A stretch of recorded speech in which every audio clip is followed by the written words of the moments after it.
Yung pong paghingi natin ng nod, ng pahintulot sa Amerika para po sa Russian oil na ating gustong angkatin. Can you explain please? Kasi nag-embargo si, no, sabi ng US dati, walang pwedeng bumili galing Iran, Russia, at kung anumang country. Mm-mm. So, binabawalan nila. So ngayon, ang ginawa ng Pilipinas, kinausap, I think through our embassies, no, kinausap, mabigyan ng window na wag nang iba ng pagbenta sa Pilipinas. Binigyan po yan hanggang April 11, I think. No? So ngayon, inihingi ulit na bigyan na naman ng window para makabili. Kasi si Petron, nakabili kasi sa Russia. At lumobo talaga yung supply nila. Bakit ma'am, kapag ba hindi po pumayag ang Amerika, ano mangyayari?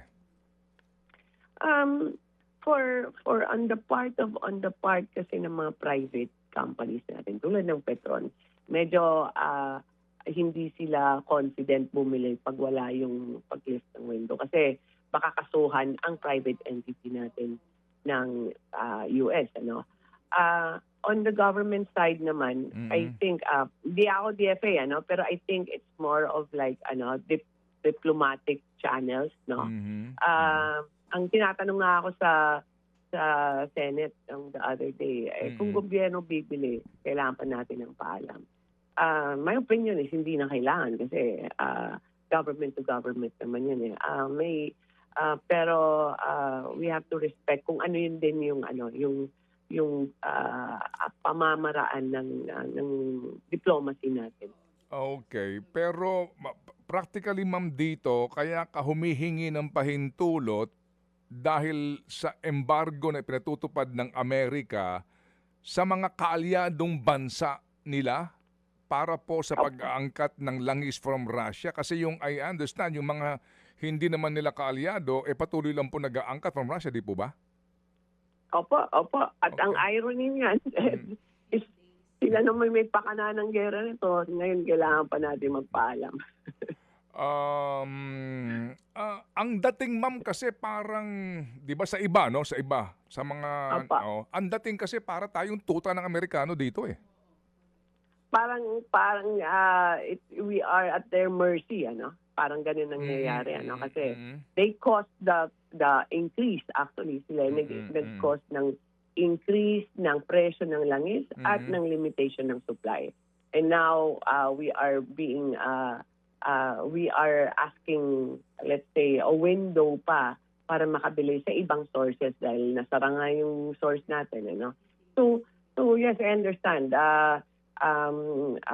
Parang kung anong our oil industry and the economy of the country, parang nakasalalay po sa Estados Unidos.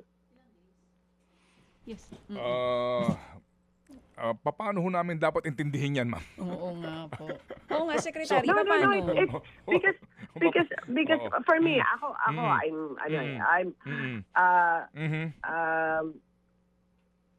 bakit umakyat yung presyo ng langis? Because US, Iran, and Israel war, in the Middle East.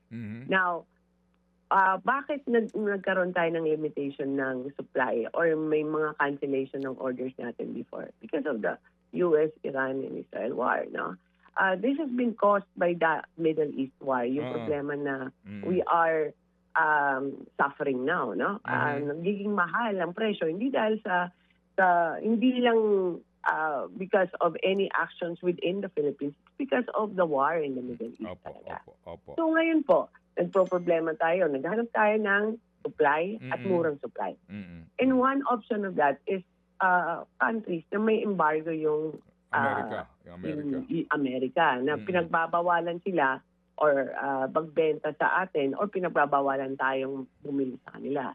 Now, one good option also for Russia, for Petron is to buy crude oil from Russia kasi available siya at ang price medyo mas reasonable siya. Mahal pa rin pero at least nandyan siya, So ngayon po nangyayari, we are trying to find solutions for a problem caused by the war in the Middle East, which was because of Iran, US, and Israel, Ngayon po, bibili tayo, naghahanap tayo ng solusyon sa problema na kinos ng gera na yon.